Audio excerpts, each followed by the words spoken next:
우리가 그동안 그 성도의 삼중적인 직무에 대해서 살펴봤습니다. 왕의 사역, 제사장 사역, 그리고 선지자 사역, 그런 면에서 이제 저희들이 그런 것을 생각해 보면서 이제 구체적으로 어떻게 적용할 것이냐라는 그런 면에서 어, 살펴보겠는데요. 고린도서 12장 27절에 나와 있는 것처럼 너희는 그리스도의 몸이요 지체의 각 부분이고 한 몸의 한 지체 안에서 예수 그리스도께서 왕으로 오셔서 만왕의 왕이고 만주의 주가 되셔서 통치자로 오셨고 또 그분은 제사장으로 오셨고 특별히 대제사장이 되셔서 우리를 위해서 친히 자기 피를 가지고 아버지 하나님께 제물로 드리셨고 또 기도하셨고 또 선지자로서 아버지 하나님을 가장 잘 증거하신 분이 되신 것을 보게 됩니다. 어, 그래서 이 그 왕, 제사장, 그리고 선지자 이런 세 직분이 이제 그런 사역들을 생각하면서 우리도 교회적으로 이제 그런 측면에서 어,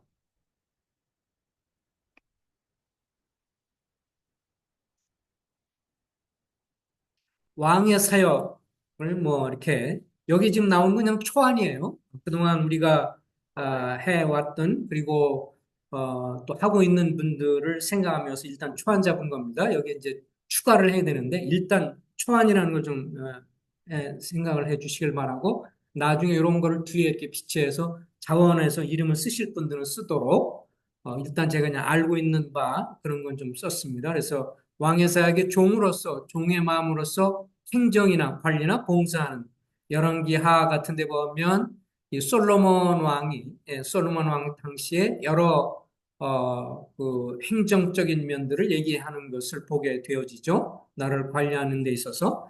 그래서 종의 마음으로 행정과 관리와 봉사의 사역을 만약 오늘날 우리 성도들에게 적용을 해본다면 교회적인 살림하는 재정 관리라든지 시설 관리 그리고 문서 행정 그리고 또 여러 면에서 봉사를 생각할 때 예배당, 청소, 소강당, 그리고 뭐 화장실 청소 등등, 그리고 차량 봉사, 그리고 화분, 꽃꽂이 관리, 또 교회 애찬조, 교회 행사, 아, 행사팀이라든지 또 설거지 봉사 이런 등등의 일을 일단 초안을 일단 잡아본 겁니다. 나중에 더 추가적으로 이제 기록할 수 있도록 해보는 거고요. 이런 것이 이제 왕의 봉사 영역이다 할 수 있다 이렇게 표현할 수 있고요. 행정적인 것, 관리, 봉사 또 필요한 그런 것들은 좀 나중에 말씀하시면 더 이렇게 추가를 하도록 하겠습니다. 일단 강조하지만 초안이라고 하는 것, 한 몸의 지체로서 함께 섬겨가면서 우리는 어쨌든 왕의 사역, 제사장 사역, 선지자 사역 중에 속한 일을 함께 섬기는 사람이다. 제사장 사역이라고 하는 것은 제사장 봉사이고 히브리 13장 15절 16절 나온 것처럼 주님 앞에 아, 그 감사의 찬송과 예배, 교제 그런 것 베드로전서 2장 5장 5절 9절 거룩한 제사장, 왕 같은 제사장 제사장 사역을 좀 더 확대해 보면 예배와 찬양과 친교 그리고 복음 전도 이런 여러 가지 동력을 함께 포함할 수 있다고 보는데요. 그래서 주일 사회자들 명단이 있고요. 이제 홈페이지 운영, 아니면 방송팀, 반주 및 찬양, 예배 지원, 그리고 전도 선교 동역, 침례식 준비, 너울, 수양회, 체육 활동, 그리고 각종 친교 모임 이런 것들은 앞으로도 계속해서 이렇게 그 향후 좀 친교 모임 형성이 돼서 뭐 어느 지역계 같은 데 보면 뭐 이렇게 다양하게 그룹들 이렇게 모여서 친교 교제들을 하면서 모임 활동이 있어요. 그래서 체육 활동뿐만 아니라 각종 여러 친교 모임들을 해서 이렇게 형성을 해서 이렇게 모이겠다고 한다면 이제 그런 거에 이름을 좀 붙여서 이렇게 함께 모여서 교제하는 그래서 앞으로도 이제 이런 친교 모임들도 많이 생기는 그런 것도 좋습니다. 어느 교회 같은 경우는 이렇게 사업하는 것은 뭐 사업팀 해가지고 개인 사업 하시는 분들끼리 이렇게 모이는 경우도 있고 뭐 등등 여러 가지로 이거 친교 모임을 앞으로 향유할 수 있는 것이라고 생각을 합니다.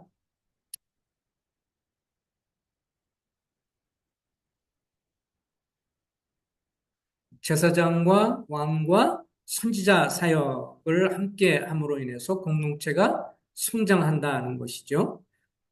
그 다음에 이제 이 선지자 사역은 선지자 봉사이고 중보기도, 신앙교육 사역 어느 정도는 이제 겹치는 면들이 있어. 예를 들면 제사장 같은 경우도 기도에 대한 것들이 굉장히 많이 표현이 되고 있죠. 그리고 민수기 6장 같은 데면 성도들을 축복하는 것이 있는 반면에 선지자들도 중보기도 사역이 굉장히 강조되고 있고, 그래서 이 사무엘 같은 경우는 내가 그 성도들을 위한 하나님 백성을 위해서 중보기도하는 사역을 하지 않는 죄를 범하지 않겠다라고 할 정도로 중보기도 사역의 중요성, 그리고 성도들을 일깨우고 가르치고 하는 신앙교육, 말씀 사역 이런 모든 것들에 다 거기에 속한다고 볼 수가 있죠.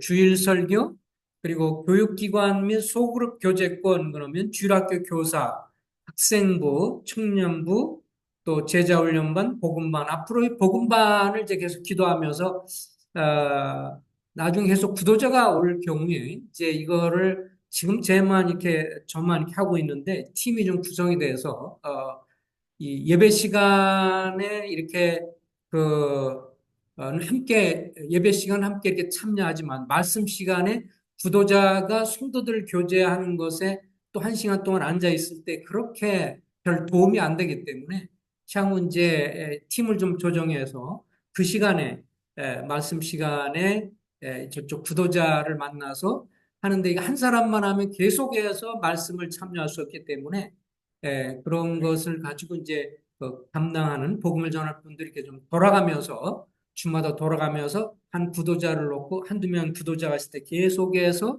시리즈로 이렇게 복음을 전할 수 있는 그런 면에서 복음방 이런 것도 이제 좀 저희들이 그것에 운영을 해야 될 거라고 생각을 좀 하고 기도 제목이죠.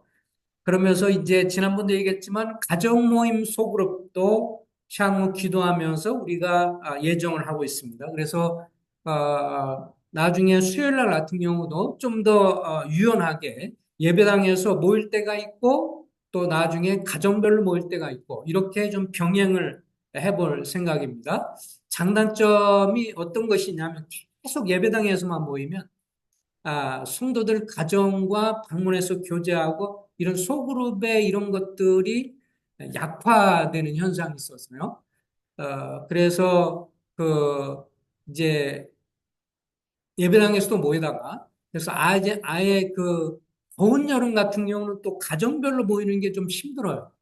그러니까 아주 추울 때라든지 더울 때라든지 이런 것들을 감안해서 그런 시기에는 뭐 겨울 기간 동안이라든지 여름 기간 동안 뭐 이런 데는 그때는 오히려 예배당에서 모이는 게 좋고 봄, 가을 정도의 기간에는 그룹으로 이렇게 좀 나눠서 이왕이면 좀 멀리 떨어지지 않는 비슷한 그 지역에 사는 분들끼리 소그룹으로 좀 모여서 그때 같이 교제하는 그러면서 소그룹의 이런 활성화가 되는 것이 앞으로도 중요한 문제라고 생각이 됩니다. 거기서 같이 좀 더 자세하게 해서 삶도 나누고 주일날 말씀이 들려진 내용들을 근거로 해서 배우고 또 경험한 거라든지 그걸 통해서 뭐 느낀 점도 나누고 뭐 이런 것들을 나누면서 그 시간에 주일날 교제는 갖고 주일날 교제되는 것 갖고 나눌 수도 있고 나중에 또 필요하면 어떤 특별한 책을 선정해서 그거 갖고 교제할 수도 있는 거고 이건 좀 더 이렇게 유연하게 앞으로 그런 것들을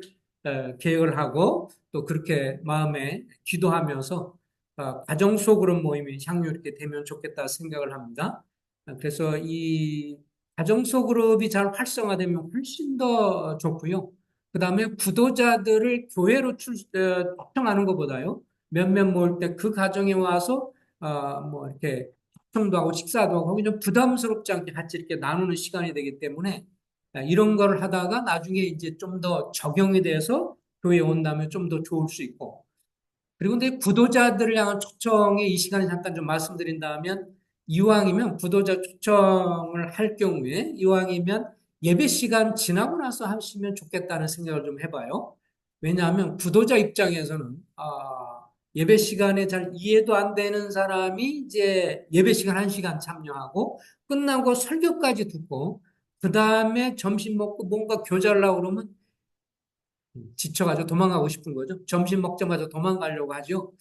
뭐 우리가 이제 입장을 바꿔서 내가 구도자라고 할 때, 이 예배 시간에 구원받은 사람에는 자기 마음에 감사가 있고 그러니 같이 아멘이 되는데, 구도자 입장에서는 이 사람 기도하고 저 사람 기도하고 이건 정말 졸리는 시간이잖아요. 그래서 이런 면에서 구도자들을 초청할 때, 그, 10시 반으로 하시지 말고, 10시 반, 11시 반으로 차라리 이렇게 오실 수 있도록 해서, 1시간 정도 말씀 듣고 이렇게 하는 거는 뭐, 그다가 나중에 가급적이면 이제 복음만 들으면 더 좋을 것 같고, 그래서 예배 시간에는 좀 초청을 좀 안 하는 게 좋지 않겠냐는 생각을 좀 해봅니다. 그분들을 생각할 때, 왜냐하면 너무 지루하고 힘들어서, 일반 교회는 어느 시간 내에 다 마치죠? 1시간 내에 다 마치거든요. 1시간에 찬송하고 뭐하고 뭐 어쨌든 뭐 설교부터 시작해서 1시간 안에 다 마치는데 그렇게 일반 교회 생활에 습관되던 사람이 오면 너무 지루하고 힘드는 거예요. 하루 2시간씩 점심 먹기도 이렇게 한다는 게. 그래서 그런 것들을 좀 초청할 때 생각해서 아, 그 고재수 씨가 생각해 보니까 자매는 좀 잘 견뎠네. 그 시간도 참여해가지고. 일반적으로 그게 쉽지 않은 건데, 어쨌든 간에 좀 그런 걸 좀 감안해서 이렇게 초청을 하시면 좋겠다는 생각을 좀 해봅니다. 그 다음에 기혼 자매 있고요.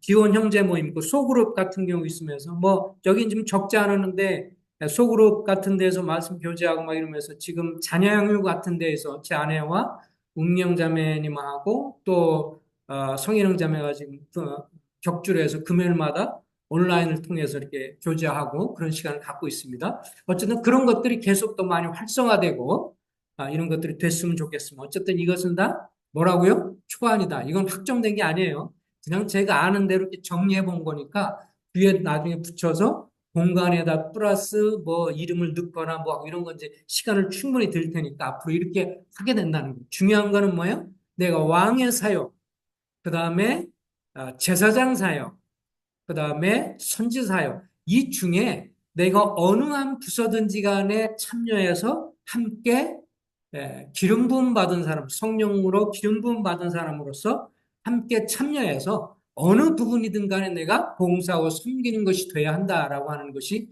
가장 중요한 겁니다. 그래서 이 중에 어디도 안 속해 있어서는 안 되고 내가 이런 걸 보면서 어디 부분에서든 내가 섬기고 싶다. 자원하는 마음으로 동참해서 그렇게 하는 것이 교회를 세우는데 아주 중요한. 그래서 제사장도 제상 사역도 왕의 사역도 선자 사역도 이런 것들이 우리가 섬기는 모든 사역에 거기에 포함돼서 할 수 있다고 하는 것을 생각을 하면서 이런 사역을 잘 하기 위해서 우리가 필요한 것을 살펴보도록 하겠습니다. 우리 이제 본문을 좀 같이 보도록 하겠습니다. 성경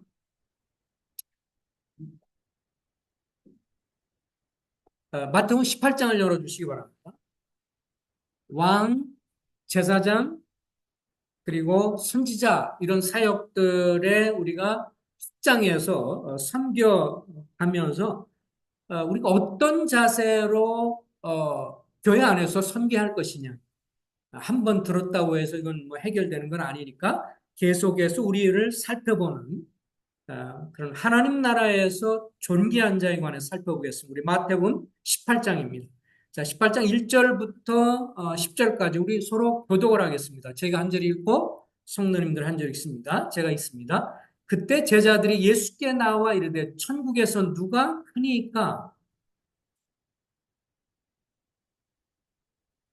이르시되 진실로 너에게 이르노니 너희가 돌이켜 어린아이들과 같이 되지 아니하면 결단코 천국에 들어가지 못하리라.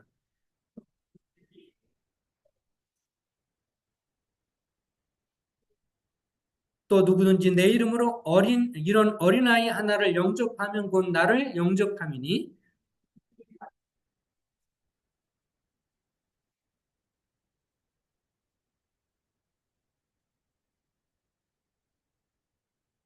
실족하는 일들이 있음으로 말미암아 세상에 화가 있도다. 실족하게 하는 일이 없을 수는 없으나 실족하게 하는 그 사람에게는 화가 있도다.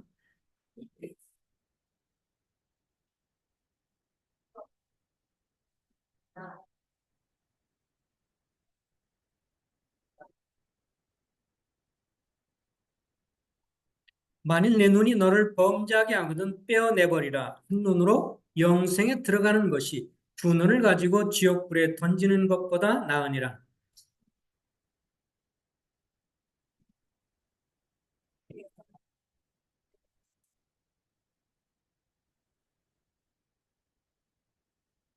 예, 아까 우리가 살펴본 것처럼 우리가 이제 성도의 삼중 직분에서 왕의 사역, 그리고 제사장 사역, 선지자 사역, 이런 것이 오늘날 확장돼서 지역교회 함께 이런 세 가지 분야의 사역으로 다 포함이 된다고 볼 수가 있는데요. 이런 사역들을 우리가 앞으로 계속 감당해 나가면서 이 비전교회가 성장하고 발전하는 데 있어서 우리가 어떤 그런 자세로, 어떤 마음의 자세로 봉사하고 섬길 것이냐. 그리고 이것이 결국 우리가 이 나라, 이곳에 섬기면서 장차 하나님 나라에 갔을 때도 이것이 존귀한 자로 나타나는 것이기 때문에 우리가 어떤 자세로 섬기는 것이 하나님 나라에서 결국에 존귀한 자로 드러날 것이냐 하는 것을 오늘 말씀이 교훈을 해 주고 있습니다. 첫 번째 여기 보면 천국 혹은 하나님의 나라, 하나님의 왕국의 시민의 자격이 2절과 3절에 나오죠. 여기 한번 보겠습니다. 예수께서 한 어린아이를 불러 그들 가운데 세우시고 3절 이르시되 진실로 너희에게 이르노니 너희가 돌이켜 어린아이들과 같이 되지 아니하면 결탄코 천국에 들어가지 못하리라.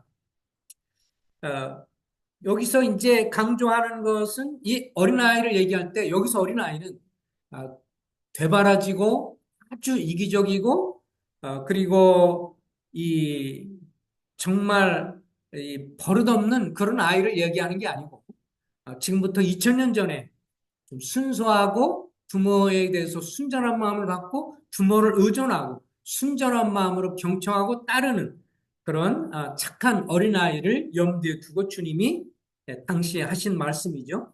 아마 오늘날 이 시대로 말씀하면 그렇게 말하기는 좀 어려울 것 같아요.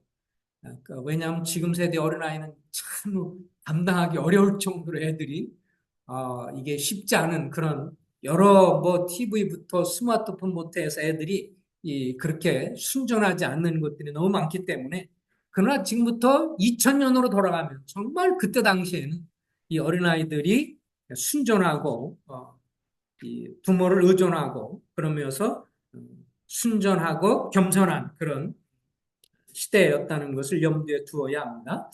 어쨌든 간에 천국에 들어가면 먼저 마음이 돌이켜야 되죠. 우리가 복음을 듣습니다. 복음을 들으면서 우리가 죄인인 것을 알고 특별히 하나님에 의해서 지음받은 창조자에 지음받은 우리는 피조물이고 그리고 가장 우리가 이 세상을 살아가면서 가장 큰 문제 죄라고 하는 것이 그 어떤 것보다도 하나님 왕 대신 하나님을 버리고 내가 스스로 왕이 되어서 내가 내 왕국을 만들고 내 왕국에서 내가 주인이 돼서 내가 왕이 돼서 내 마음대로 살아가는 것이 모든 죄악의 뿌리다 라고 하는 것이 성경의 말씀이죠. 그래서 LMS도 보면 저희가 생수의 근원된 하나님을 버리고 그리고 스스로 자기 웅덩이를 파서 스스로 자기의 왕국과 자기의 만족을 찾으려고 하는 것 그것이 가장 큰 죄였어요.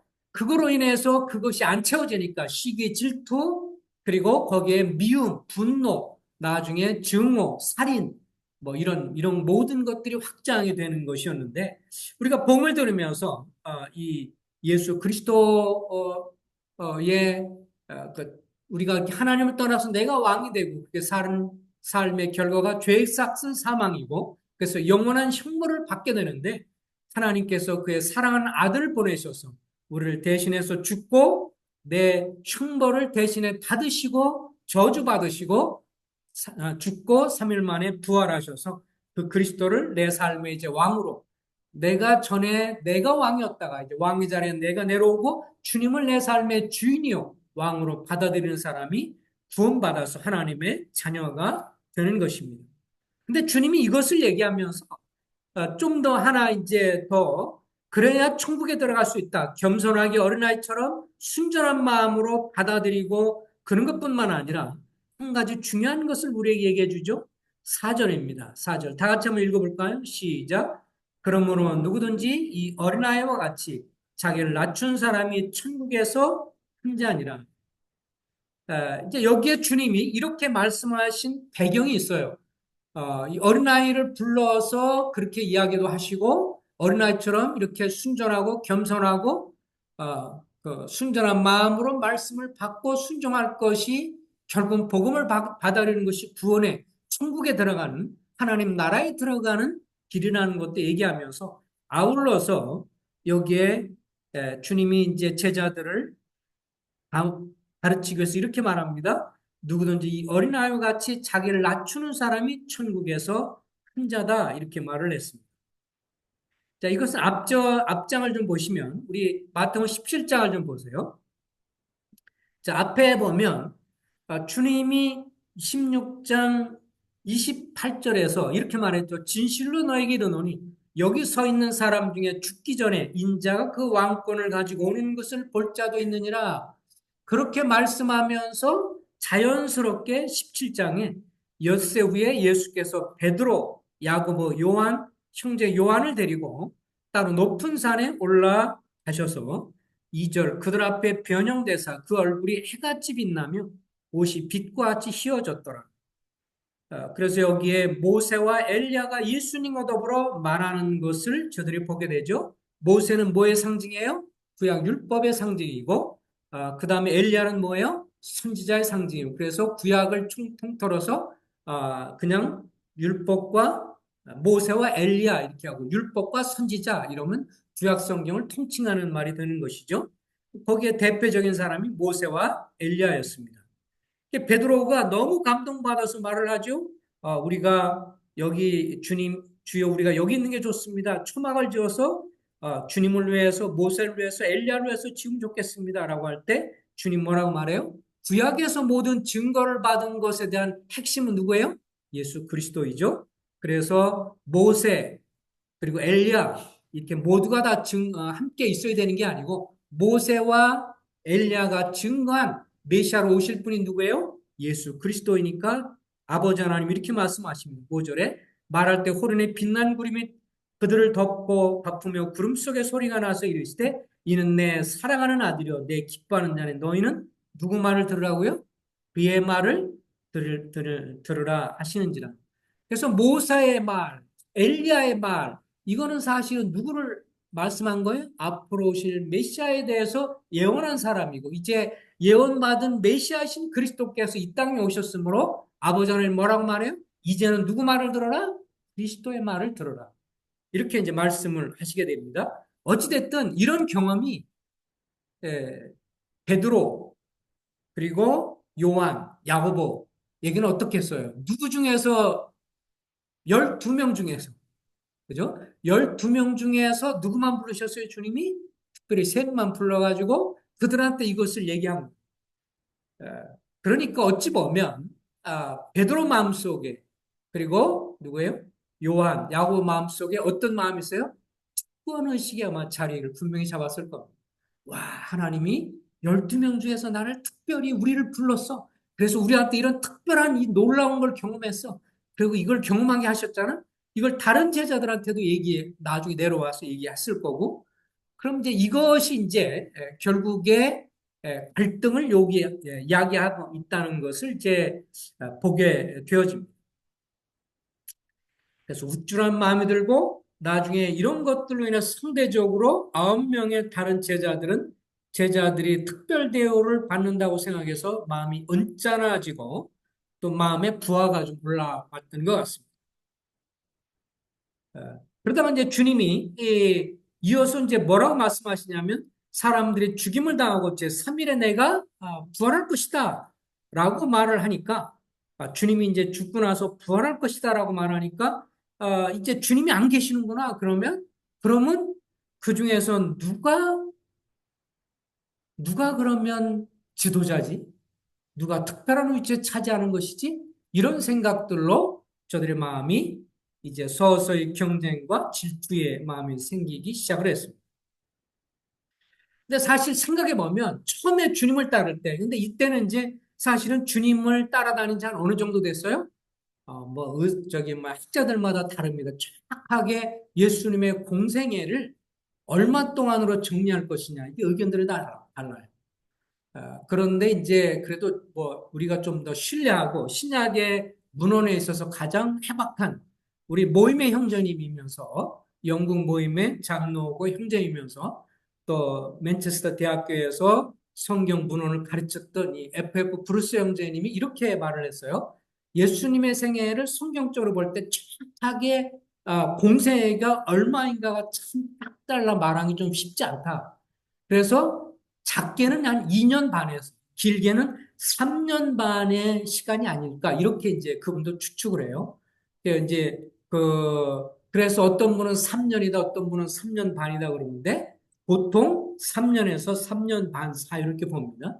그러니까 이제 벌써 한 3년여 기간이 흐른 거예요. 처음에 주님이 불러서 함께 다녔을 때는 저들 사이에 그런 갈등이 없었습니다. 근데 주님이 이제 거의 사역의 후반기가 되면서 서서히 뭐를 얘기하냐면 앞부분에서는요, 관리 지역 사역할 땐 자기 죽음, 그리고 죽고 부활할 것이다. 이런 얘기는 안 하셨어요. 거의 막판쯤 오르게 됐을 때 이제 주님이 그 얘기를 합니다. 내가 제상들과 이런 사람에게 버림받을 것이고, 그리고 내가 죽고 사흘 만에 부활할 것이다. 라고 얘기를 하고, 그러니까 베드로가 나중에 화가 뭐 굉장히 의기소침해가지고, 죽으면 안 됩니다. 라고 막 이제 주님 오히려 야단도 치고 그랬는데, 이제 서서히 처음에는 순전한 마음으로 따르는데, 세월이 지나면서 이제 이 제자들도 역시 인간인지라 우리가 똑같은 인간이나 그런 마음들이 서서히 예, 자리 잡기 시작을 한 것 같습니다. 사람들이 이제 우리 스스로를 평가할 때 두 가지 극단이 있어요. 하나는 우리가 마땅히 주님 안에서 가질 중요하고 귀한 존재라고 하는 그렇게 자신을 아, 주님 안에서 주님의 입장으로 잘 평가하는 그런 것이 있어야 되는데 두 가지 극단 중에 하나는 너무 평가절하는 겁니다. 너무 자기 자신에 대해서 너무 평가를 절하는 거예요. 나는 아무것도 할 수 없고 나는 뭐 정말 미물이고 막 너무 지나치게 평가하는 것이죠. 이것도 주님 앞에 이렇게 좋은 것은 아닙니다. 그리고 우리가 평가하는 거, 우리 자신에 대한 평가도 제일 정확한 것은 누구예요? 일반적으로는 누가 평가해요? 나에 대한 평가를 누가 해줄 수 있어요? 누가 해주는 게 제일 정확합니다. 내가 내 자신을 평가하는 게 정확해요? 나보다 다른 사람이 나에게 말하는 게 맞는 것 같아요. 예, 별로 우리가 좋아하진 않은데 나는 내가 평가하면 제일 좋겠는데 내가 내 자신을 평가하는 것보다 좀 더 냉정한 건 누가 평가해 주는 거예요? 다른 사람이? 근데 잘 모르는 사람 평가하는 건 아니고 나를 잘 알고 오랫동안 아는 사람들이 진심으로 나한테 얘기하면서 그런 평가가 제일 정확한 평가죠. 그렇죠? 거기 동의하시죠? 전혀 알지 못하는 사람이 말하는 건 올바른 평가가 아니고요. 잘 아는 사람 평가하는 게 가장 우리에게 오랫동안 지켜본 사람들이 평가해 주는 것이 가장 하는 겁니다. 그런 것은 받아들일 수 있어야 하죠. 그리고 더 나아가서 가장 완벽한 평가는 누구예요? 주님이 평가입니다. 그래서 2차적으로는 나를 잘 알고 이해하고 오랫동안 본 사람이 나에 대해서 뭔가 평가해 줄 때 그 말을 듣고 내가 정정하고 또 이렇게 보완하면 그것은 정말 귀한 것이죠. 그러니까 오랜 세월 동안 같이 사는 남편과 아내 사이에서 남편이 아내가 얘기하면 듣기는 싫어도 제일 냉정한 평가죠. 그래 안 그래요? 배우자가 평가하는 게 별로 마음에 안 들 수 있습니다. 나에 대해서. 그런데 오랫동안 살면서 하는 내용의 평가는 그것이 가장 정확하겠죠. 나는 잘 안 좋아하지. 제 아내가 가끔씩 저한테 얘기합니다. 당신은 좀 교만할 때가 있어요. 제가 그 말을 되게 듣기 싫어하는데 제 딸에는 제가 겸손하다 생각하거든요. 당신은 때로 교만해요. 자존심이 세요. 듣기는 싫어요. 근데 시간 지나면 그게 맞는 것 같아요. 가장 잘하니까. 가장 잘하니까 그 말이 맞는 말이죠. 예. 근데 이제 한 걸음 더 나가서 가장 완벽한 평가는 누가요? 그리스도께서 하십니다. 근데 이제 베드로를 여기 모세를 한번 생각해 보세요. 모세가 이 주님이 이제 이스라엘 백성들이 애굽 땅에서 정말 고난당하고 바로 왕 치하에서 고통당하며 뭐 피라미드부터 시작해서 이런 공사하면서 너무 고난당한 걸 보니까 주님이 그들 앞에 울부짖고 저들이 하나님의 긍휼을 구하니까 모세를 보내게 됩니다. 그래서 하나님 모세를 이제 불러서 가서 이스라엘 백성들을 구출해 내라. 그러니까 이 출애굽기 4장에 보면 이렇게 말합니다. 주님 그런 말 하지 마세요. 너 가서 구해내라. 그러니까 아이고 주님 거기 뭐라고 이렇게 말합니다. 제 입술이 뻣뻣하고 제가 말할 줄 몰라서 저는 못 가겠습니다. 그러니까 아니다. 그러면서 뭐 여러 가지 뭐 기적을 행하게 하는데도 그래도 내가 저는 보낼 만한 자를 보내소서. 저는 못 가겠습니다. 저는 그럴 수준의 사람이 아닙니다. 자, 이거는 올바른 평가예요. 평가절하 하는 거예요. 주님이 평가해 주는데 그거에 대해서 이거는 말이 안 됩니다. 이렇게 말하면 그것도 주님이 제3자 입장에서 그리고 가장 모든 것을 아는 우리 인간은 가장 잘 알지만 주변에서 잘 아는 사람이지만 그래도 인간은 실수가 있을 수 있지만 주님은 완벽하신 분이 그걸 감당할 만한 사람이라고 생각해서 너보고 가라. 나중에 보면 얼마나 말 잘해요. 뭐 아론도 있지만 모세가 얼마나 말을 잘했어요. 근데도 나는 입이 뻣뻣하고 할 말이 없고 그러면서 주님이 가라 그러는데도 못 가겠습니다. 저는 그렇게 전혀 할 수 없어요. 이렇게 평가절하하는 이것도 극단이죠. 주님이 하라 그러면 뭐라 그래요? 하라 그러면 그 다음에 할 능력도 주실 것을 믿고 예 아멘입니다라고 해야 되는데 하지 못해요라고 이렇게 손살에 치는 것 이것도 교만이라고 할 수 있는 것이죠.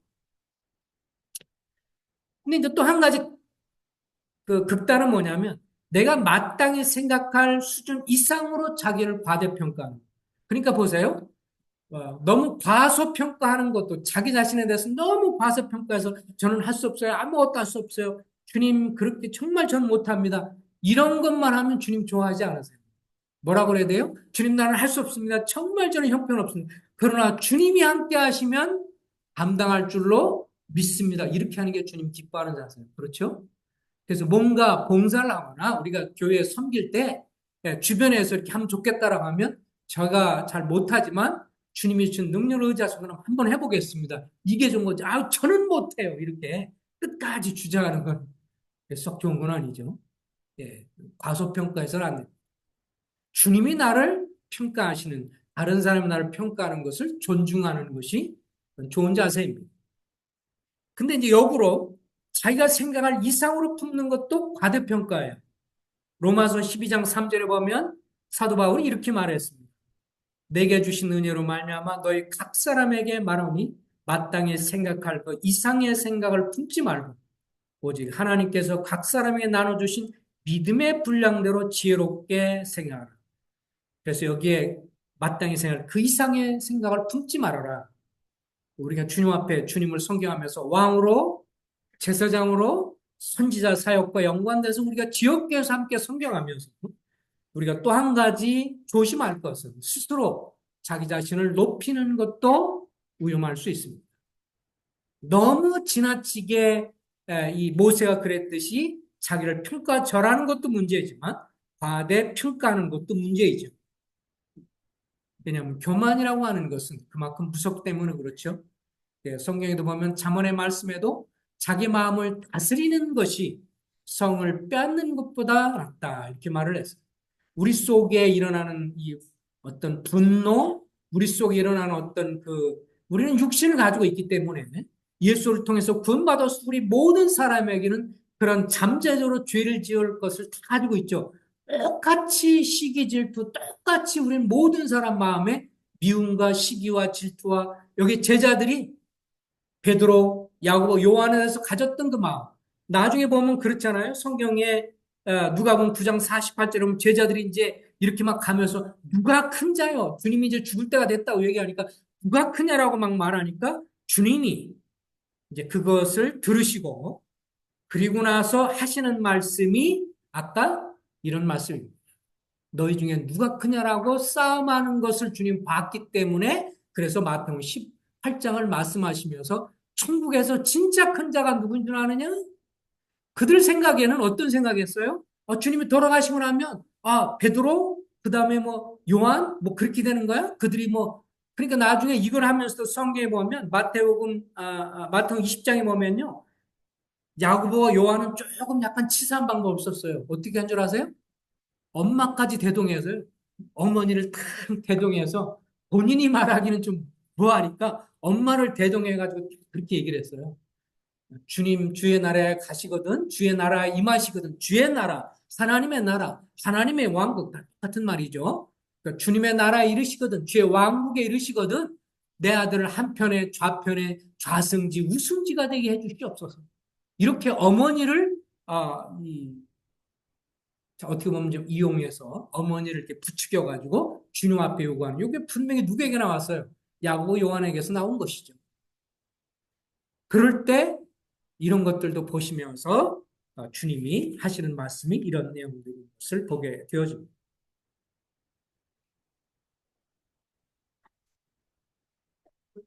마태복음 20장을 한번 볼까요? 네, 마태복음 20장에서 마태복음 20장 25절부터 당시에 예, 마태복음 20장 25절부터 28절까지입니다. 예수께서 제자들을 불러다가 이르시되 이방인이 이 앞부분에도 보면 지금 아까 말한 세베대의 아들 어머니가 20절에 보면 그때 세베대의 아들의 어머니가 그 두 아들 데리고 예수께 와서 저람이 이르되 예수께서 무엇을 구하느냐 그러니까 두 아들이 주의 나라에 하나는 주의 우편에 하나는 주의 좌편에 함께 하소서 그러니까 예수님이 예수께 대답하여 이르시되 너희는 너희가 구하는 것을 알지 못하는도다. 내가 마시려는 잔을 너희가 마실 수 있느냐? 그들이 말하되 할 수 있나이다. 이르되 너희가 과연 내 잔을 마시려니와 내 좌우편에 앉는 것은 내가 주는 것이 아니라 내 아버지께서 누구를 위하여 예배하셨는지 그들이 얻을 것이니라. 주님이 일단 주의 나라에서 주의 우편 좌편에 앉는 사람에 대해서 뭐라고 하냐면 너희가 잘 알지 못한다 그러면서 내가 마시려는 잔을 너희가 마실 수 있느냐? 이 주님의 나라에서 직위 높인 자리에 올라간 사람은 누구예요? 이 땅에서 뭐 한 사람이에요? 희생한 사람이에요. 이 땅에서 나처럼 너희들 죽을 수 있겠느냐는 거예요. 그래 나중에 하겠나이다. 그 사실을 보면 요한은 좀 안 죽었죠. 야고보는 순교했어요. 그죠? 예, 야고보는 또 순교했지만 요한은 뭐 90세까지 보통 살았다고 해서 요한계시록까지 썼으니까요.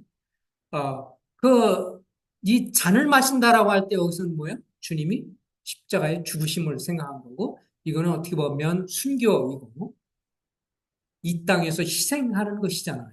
어쨌든 여기서 원리는 분명해요. 그 다음에 주님 하신 말씀 25절에 예수께서 제자들을 불러다가 이르시되 이방인의 주권자들이 그들을 임의로 주관하고 그 고관들이 그들의 권세를 부리는 줄 너희가 알거니와 너희 중에는 그렇지 아니하니. 자, 26절 다 읽겠습니다. 시작. 너희 중에는 그렇지 아니하니. 너희 중에 누구든지 크고자 하는 자는 너희를 섬기는 자가 되고 누구든지 너희 중에 누구든지 으뜸이 되고자 하는 자는 너희의 종이 되어야 하리라. 자, 그러니까 제자들 마음속에는 무슨 관심이 있어요? 누가 더 크냐? 누가 으뜸이 되느냐라는 것에 관심이 있어요. 근데 이것 자체에 대해서 주님이 정죄하진 않았어요. 그 대신 비결이 있다는 걸 말씀하시죠. 만약에 주님의 나라에서 으뜸이 되고 주님의 나라에서 큰 사람이 되려면 어떻게 된다고요? 26절에 보면 너희는 섬기는 자가 되고 그리고 27절에 너희는 종이 되어야 할 것이다. 우리의 주인이신 주님은 어떻게 하셨어요? 인자가 온 것은 섬김을 받으려 함이 아니라 오히려 섬기려 하고 자기 목숨을 많은 사람의 대속물로 주려 합니다. 그래서 여기서 원리가 나와 있습니다. 하나님 나라에서 높은 지위에 오르고 하나님 나라에서 큰 자, 존귀된 사람 누구냐? 이 땅에서 어떤 사람이요? 종으로 섬긴 사람. 이 땅에서 종으로 그래서 이 땅에서는 우리가 잘 몰라요. 누가 더 종의 마음으로 섬겼는지, 누가 더 종의 마음으로 설교를 얼마나 잘했느냐가 중요한 게 아니에요. 얼마나 종의 마음으로 성도들 사랑하고 섬기는 사람이 그야말로 그분들이 더 주님 나라에 갔을 때 더 칭찬을 받을 것입니다. 앞에 누가 많이 강단에 섰느냐가 아니라 얼만큼 겸손한 마음으로 섬겼느냐. 그래서 겸손에 대해서 어느 설교가는 이렇게 말을 했어요. 겸손의 정의하기를 자기 자신을 향해서 나는 아무것도 아니야. 과소평가하는 것이 아니라 자기 자신에 대해서는 덜 생각하고 다른 사람을 생각하는 게 겸손이다 그랬어요. 근데 가만히 읽어보니까 참 그 일 있는 말이에요. 겸손이라는 것은 난 아무것도 아니다. 자기 자신을 너무 과소평가하는 게 아니고 자기 자신을 별로 생각 안 해. 내가 지위가 올라가나 높아지나 그리고 내가 뭐 명예가 있나 없나 이걸 신경 안 쓰고 다른 사람을 더 생각하고 다른 사람을 위하는 사람. 그 사람이 진정한 겸손이 있는 사람. 굉장히 일리 있는 마음인 것을 보게 되어집니다. 우리 다시 본문으로 돌아갑니다. 마태복음 18장입니다.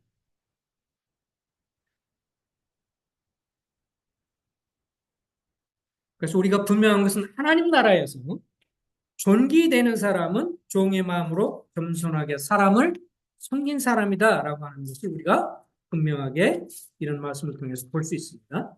자, 이제 18장 4절을 보겠습니다. 18장 4절 우리 다 같이 한번 읽어보겠습니다. 자, 시작. 그러므로 누구든지 이 어린아이와 같이 자기를 낮추는 사람이 천국에서 큰 자니라. 여기 누구든지 어린아이와 같이 자기를 낮추는 사람이 또 다른 말하면 자기를 겸손하게 하는 사람이 천국에서 큰 자다. 이렇게 주님 말씀을 하셨습니다. 자, 이게 이제 어린아이가 당시 어린아이가 가졌던 평가를 우리 생각해 보죠. 19장을 보겠습니다. 19장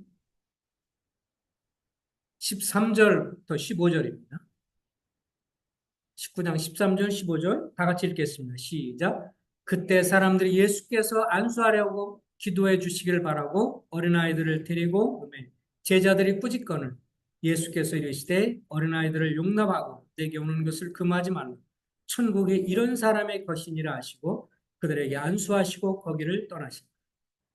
예, 이게 당시에 문화적으로 얼마나 어린아이들에 대해서 2000년 전이니까요. 얼마나 어린아이를 무시하고 멸시했는가 하는 것을 보여줍니다. 우리가 성경을 보면서 역사적으로 그리고 문화적으로 당시 어떤 배경이 있었는지 이런 것들도 우리가 감안해야 되는 것인데요. 여기에 그때 사람들이 예수께 안수하려고 기도해 주길 바라며 어린아이를 데리고 왔어요. 근데 제자들이 그거에 대해서 어떻게 써야 돼요? 주님 여기에 이 어린아이를 축복해 달라고 어머니가 데리고 안내라고 주님 앞에 안내하는 게 아니라 어떻게 했어요? 제자들이 어린애를 왜 데려와? 귀찮게 그죠? 지금 이렇게 많은 사람들이 있고 그런데 이 어린애 이 애들은 가라 뭐 이런 거죠. 네. 애들은 가라. 비함이 먼저 딱 나오네. 애들은 가.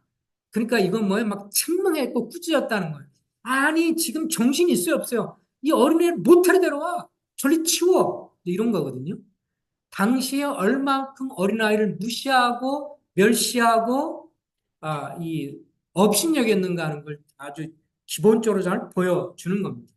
근데 그것과는 정반대로 오히려 주님은 그들한테 어떻게 했어요? 오는 것을 금하지 말라고 그러고 데려와서 주님이 특별하게 그를 해서 안수합니다. 주님이 아무나 안수해 주지 않으셨어요. 주님이 알아서 먼저 하시는 겁니다. 이런 것이 당시 어린아이들이 받았던 취급이죠. 무시와 멸시. 근데 주님이 뭐라고 말해요? 18장 4절에 그러면 누구든지 어린아이와 같이 자기를 낮추는 사람이 천국에서 큰 자니. 자, 우리가 저도 이런 걸 보면서 참 생각을 하게 되는 거예요. 주님의 나라에서 정말 크고 존귀한 사람. 여기 보면 우리말 성경은 누가 큽니까 그러는데 영어 성경 뭐라고 하냐 누가 가장 큰 자입니까 이렇게 나와 있어요.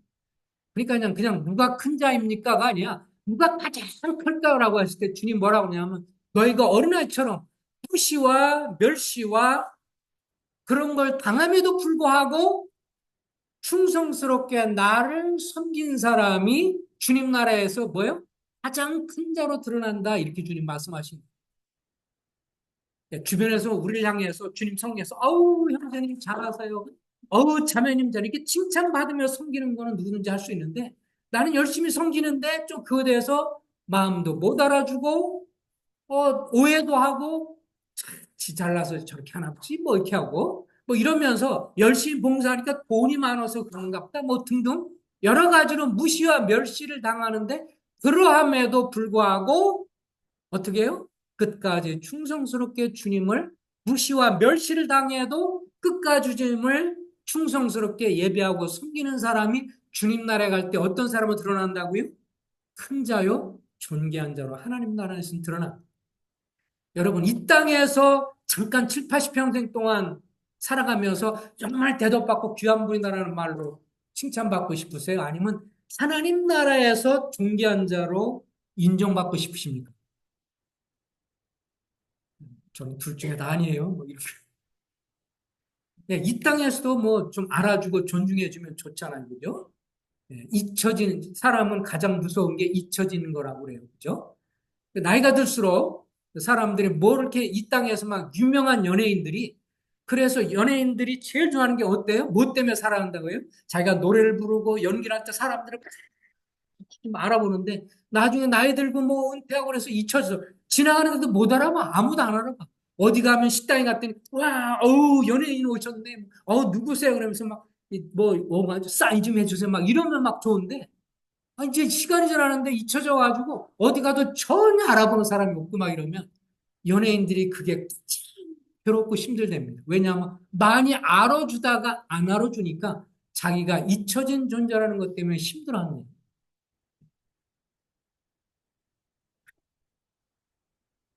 아니, 뭐 우리는 그렇게 사람들이 많이 알아주는 사람은 아니니까 그 정도로 누가 좀 못 알아보고 식당 가서 못 알아봤다고 해서 힘들어할 정도로 밥 먹으면서 괴롭진 않잖아요. 우리는 편안하게 맛있게 먹죠. 그런 면에서는 뭐 유명세 없는 게 더 좋을 수도 있어요. 근데 이 땅에서 알아주는 것보다 주님이 착하고 충성된 종이라고 주님이 칭찬하신다면 훨씬 놀랍지 않겠어요? 그죠? 우리가 이 땅에서 주님을 존경하면서 착하고 충성된 종아라고 한다. 근데 그렇게 되려면 어떻게 돼요? 무시를 당하고 우리가 섬기는 거에서 칭찬도 해주고 격려도 해주면 좋고 고마운 일이죠. 우리 서로 그렇게 해야 합니다.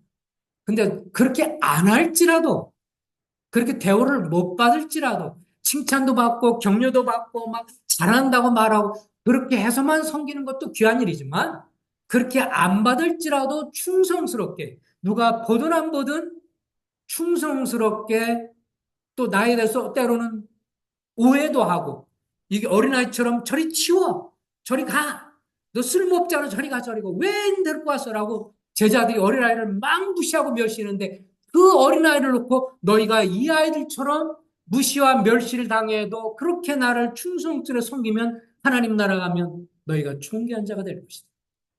얼마나 혁명적인 말씀입니다. 우리가 정말 이거를 마음으로 이해한다. 우리가 이해한다면 어떻게 했어요? 우리가 숨기는 데에서 좀 더 마음의 여유가 있고 사람들을 알아주든 알아주지 않든 좀 더 충성스럽게 섬길 수 있다고 생각이 되어집니다. 아멘이십니까? 그러면서 주님이 이렇게 말씀을 하시죠. 5절에 보니까 또 누구든지 내 이름으로 이런 어린아이 하나를 영접하면 곧 나를 영접하며 5절 다 같이 한번 읽어보겠습니다. 시작. 또 누구든지 내 이런 어린아이 하나를 영접하면 곧 나를 영접하며 자, 이 어린아이가 영적으로 오늘날 본다면 영적으로 성숙한 사람, 어른, 정말 대우가 괜찮고 정말 이렇게 사회적인 지위도 있는 그런 훌륭한 사람이요? 아니면 별 볼 일 없는 사람이요? 별 볼 일 없는 사람이 어린아이죠. 무시와 멸시를 당한 사람. 근데 주님 뭐라 그랬어요? 훌륭하고 대단한 사람이 아니라 별 볼 일 없는 사람이 왔어, 모임에. 별로 주목도 못 받고 별로 이렇게 대단한 사람 같지 않은 사람이 왔어. 그 사람은 구도자로 올 수도 있고 다른 지역 모임에서 구원받고 올 수도 있어요. 우리가 그 사람들을 어떻게 대할 것이냐. 오늘 여기 뭐라고 그랬어요? 이런 어린아이를 하나를 영접하면 곧 누구를 영접해요? 주님을 영접하는 것이다. 우리 신앙생활이 현실적이 돼야 합니다. 지극히 성경적인 현실적이 뭐예요? 우리가요, 주님 섬길 때 사람과 하나님을 따로 구분해 섬기면 안 돼요. 자, 우리가 주님을 섬긴다고 생각해 보세요. 내가 피상적으로 말합니다. 나는 주님을 예배하고 주님을 섬깁니다. 뭐 내가 예배당에서 주님 사랑합니다. 주님 찬송합니다. 예, 예배고 감사가 될 수 있어요. 그러나 섬김은 아니에요. 우리가 누구를 섬김으로 주님을 섬겨요? 따라서 해보세요. 사람은 섬김으로 주님을 섬깁니다. 내가 다른 성도를 향해서 다른 구도자를 향해서 세상에 있는 구조를 향할지라도 구도자일지라도 다른 사람을 향해서 그들을 어떻게 대하는 것이 누구를 대하는 거예요? 주님을 대하는 거예요. 이거를 정말 믿는다면 이게 정말 믿는다면 우리 신앙생활은 달라질 수 있어요. 왜 다른 성도를 향해서 우리가 존중해야 할까요? 왜 존중해요? 그를 존중하면 누굴 존중해요? 주님을 존중하는 거예요. 다른 성도를 무시하고 멸시하면 누구를 멸시하는 거예요? 주님을 멸시하는 거예요. 이게 이 말씀이에요. 자, 이것을 알고 난 다음부터는 다른 성도를 향해서 쉽사리, 섣불리 판단하지 않습니다. 내 마음이 좀 안 들을 수 있어요. 내 마음에 조금 뭔가 이렇게 내가 싫어하는 것이 있을 수 있어요. 그러나 섣불리 판단하지 않습니다. 저는 이렇게 생각한다고 생각합니다. 영혼들을 생각할 때요. 어느 날 구도자들이 왔어요. 구도리 와서 교파 다니고 막 이런 사람들 왔는데 떡과자를 떼는데 이 사람들이 돌아가는데 떡과자를 막 떼는 거야. 자, 율법적인 대항을 하면 어떻게 해요? 딱 붙들고 가가지고 돈도 안 받은 사람이 집료 안 사람이 이렇게 하면 되겠어요? 라고 말할 수 있어요. 그러면 그 사람이 그 말 듣고 아 그래요? 그 다음 주에 올까요? 안 올까요? 뭐겠죠. 아, 이렇게 생각할 거예요. 그까지 먹는 거 하나. 그 떡 하나 이렇게 못 먹어? 더 주님을 사랑할 마음이 어떻게 돼요? 모르고 한 사람이니까. 어떻게 해요? 내버려 둬요. 예, 떡 그냥 떼고 구도자가 떼면요, 부어요. 그것 때문에 우리 예배가 망치나요? 생각해 보시기 바랍니다. 아, 저 사람 믿지 않는 사람이 떡을 떼는데 그래서 내가 예배가 망쳐져요? 그럴 이유가 없잖아요. 내가 주님 예배 안 하고. 나중에 조용히 붙들어서 어떻게 돼요? 만약 그러면 우리가 이렇게 하는데 또 계속 반복해서 그런다면 조용히 조곤조곤한 마음을 어떻게 해요? 설명할 수 있죠.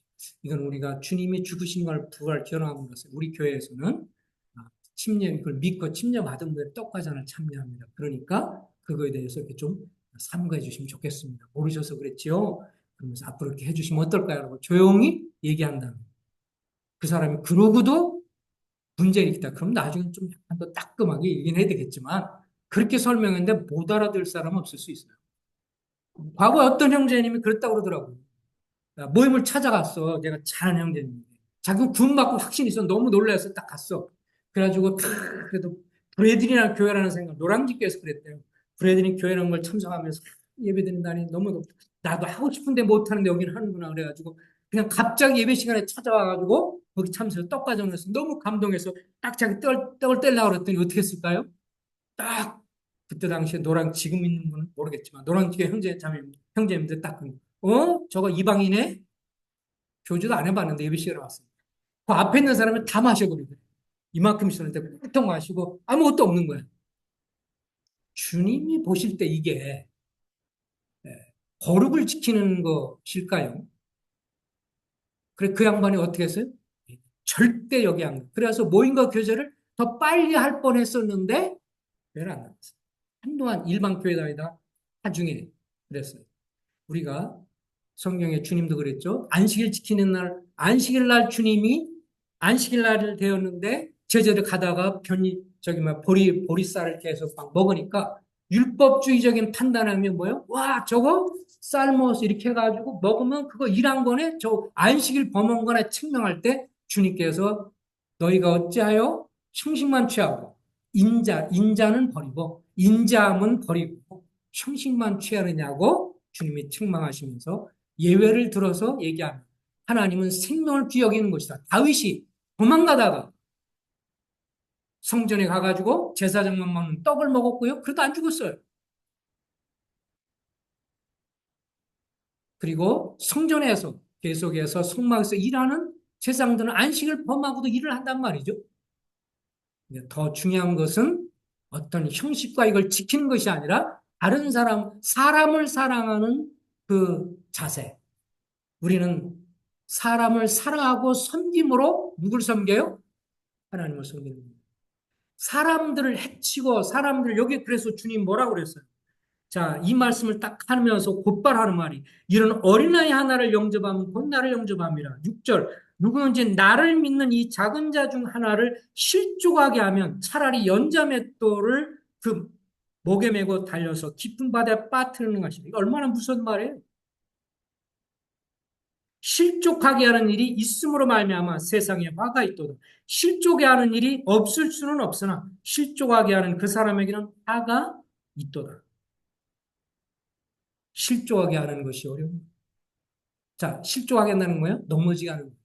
우리가 다른 사람들이 부도자들이 오고 또 교파에 있는 사람들이 오고 어쨌든 간에 사람이 왔을 때 정말 주님 말하는 것은 뭘까요? 사랑하는 그 영혼들을 국리력이고 적어도 우리가 생각해 보세요. 가서 한 사람 전도하기가 얼마나 힘들어. 예배당 한번 오게 하는 것이 얼마나 힘들어. 자기 발로 걸어서 왔다는 건 그 사람한테는 우리가 정말 우리가 섬길 수 있는 기회를 준 사람이니까 그 사람에게서 정말 감사하고 내 마음에 좀 안 들고 어떤 사람이 왔는데 머리에 노란물 들이고 왔었고 딱저 노란물 들인 비석들 그래서 내쫓을 게 아니고 과거에도 그렇게 노란물 들이고 들어온 청년이었는데 그를 품고 계수해서 가르치는 나중에 품받으니까 스탄만 머리로 돌아왔어. 그게 성공한 거 아니에요? 노란물 딱 들어오니까 저게 저 인간이야? 머리도 이상하게 깎고 그래가지고 막 껄렁껄렁 목에 뭐 십자가 매달고 이상하게 왔어. 그렇다고 해서 초반부터 저걸 딱 치는 것보다 아이고 잘했다고 격려해주고 그래서 얘를 교화시키고 가르쳐서 복음 들어서 구원 받는다면 그게 성공한 거 아니겠어요? 교회가? 세상에서는 못해요. 교화가 안 돼요. 그러나 복음이 들어가면 생명이 들어가면 교화가 되니까 우리가 좀 다르고 나와 색깔이 좀 다르고 내 모양이 다를지라도 여기는 누구의 교회요? 따라서 내 교회가 아니라 그리스도의 교회죠.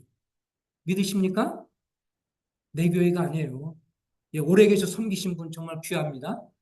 평택 중앙교회부터 오래 계신 성도님 존중합니다. 그러나 성도님들 교회는 아니에요. 그죠? 누구예요? 내 교회, 그리스도의 교회예요. 나는 초점을 누구에 맞춰야 돼요? 그리스도에게 맞춰야 돼요. 내 생각, 내 기분, 내 평가, 내 어떤 것보다 그리스도로 맞춰. 그래야 주님이 어떻게 해요? 복을 주세요. 내 기준을 자꾸 맞추려고 하니까 사람이 쪼그러들면서 도망갔잖아요. 전교에서 경험했잖아요. 우리는 정말 그런 걸 하지 말아야 돼요. 자기 기준에 의해 사람을 판단하고 자르고 어쩌고 그래서 다 도망가고 결국은 응? 교회도 정말 자기 식구밖에 안 낳고 다 떠났잖아요. 주님이 좋아하는 게 아니라는 거예요. 주님의 교회이기 때문에 하나님의 교회 주님이기 때문에 내 생각이 이럴지라도 내 생각을 버리고 그리스도 중심. 그럴 때 그건 어떤 거예요? 마음속에서 이런 것이 있어. 내가 옛날에 안 그랬는데 마음에 약간 우라도 있을 수 있고 나는 좀 그런 마음 옛날 같으면 내가 가만 안 있었을 텐데 그런 업신여김과 무실당한 것 같음에도 불구하고 사랑하는 마음으로 참고 섬기면 주님 뭐라고 여겨요? 귀한 자는 거죠. 그러면 주님이 비정죄를 축복할 거라고 믿습니다. 다른 사람들이 교회 오는 걸 두려워하지 마세요. 산성도님들 다른 식구들이 오는 것에 대해서 두려워하지 마세요. 나와 다른 사람이 오는 걸 두려워하지 마세요. 주님이 보내주려고 하는 사람에 대해서 왜 우리가 두려워하죠? 그들을 사랑하고 섬기면 사랑하고 섬기고 조곤조곤 이야기하고 가르치면 다 들으려고 해요. 섣불리 우리가 판단하고 그렇게 하지 않았으면 좋겠습니다. 주님이 계속해서 앞으로 교회를 세울 것이기 때문에 우리가 제사장, 왕, 그리고 선지자 사역을 감당하면서 앞으로 계속 확장이 되고 소그룹도 확장될 거고 계속 주님이 하시려면 우리 마음이 뭐예요? 넓혀져야 돼요. 우리 그릇이 넓어져야 되죠. 그죠? 우리 그릇이 넓어야 사람을 채울 수 있잖아요. 우리가 종지 같은 그릇이 되면 요만한 그릇이 되면 주님이 부어주려고 해도 부을 수가 없어요.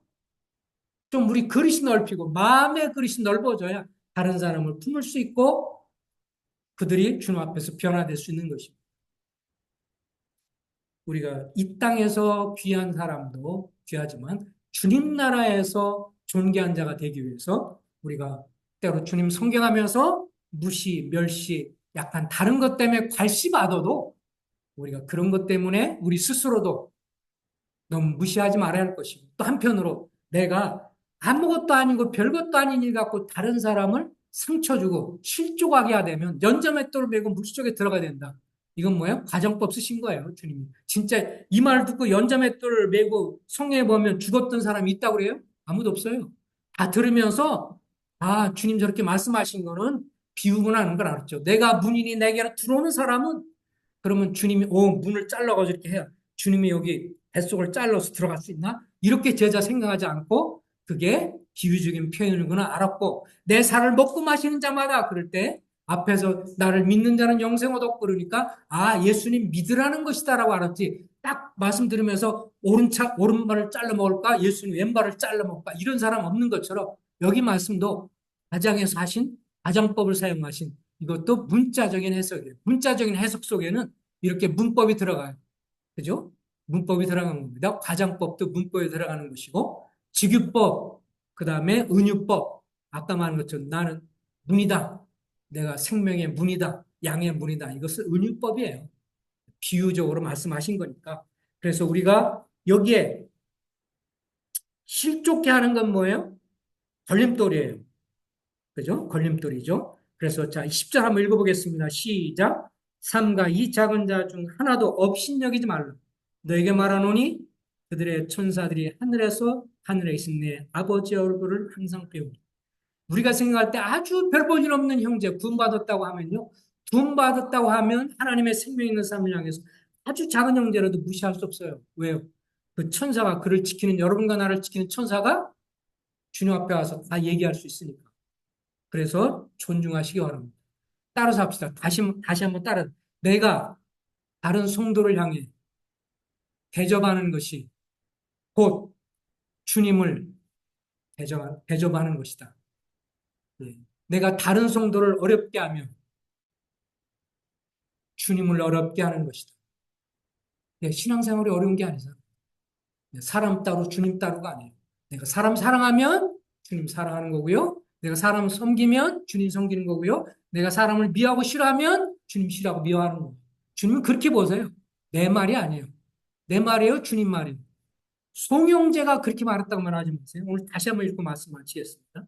자, 5절, 18장 5절 시작. 또 누구든지 내 이름으로 이런 어린아이 하나를 영접하면 곧 나를 예수님을 영접함이니. 예, 우리가 신앙생활을 실제적으로 했으면 좋겠습니다. 기도하겠습니다. 자비하신 주님, 주께서 축복해 주시고 인도해 주셔서 저희로 하여금 그 어려운 시기를 통과하게 하시고 학대받는 저희를 불쌍히 여기셔서 이곳으로 터전 넓은 곳으로 보내주신 것 생각할 때 찬송과 감사와 경배 돌립니다. 하나님 이곳에 와서 우리의 마음이 넓혀질 수 있게 해주시고 주님 우리가 형식적인 것에 얽매이기보다 더 중요한 사람을 사랑하고 사람을 귀히 여기셔서 생명까지 기꺼이 내어주셨다. 우리가 생각할 때 부족하고 문제가 있고 우리와 가치관이 다르고 또 여러 가지 부분에서 우리가 볼 때 좋지 않은 면이 있을지라도 그러한 사람을 위해 죽으신 그 주님을 우리가 그 마음을 알고 우리가 다른 사람을 포용하고 사랑하고 섬기며 이곳에 와서 참된 안식을 얻고 그리고 말씀을 통해서 변화되고 가르침 받아서 생명 얻고 주님을 함께 섬기는 아름다운 동역자들이 될 수 있도록 저희를 마음을 넓혀주시고 자비로 이끌어주시고 성도를 향해 또 다른 사람을 향해 넓어진 마음으로 섬길 수 있는 저희가 되기를 축복해 주시기를 간절히 소원드립니다. 예수 그리스도의 이름으로 타하며 기도했습니다. 아멘. 예, 좀 늦었네요.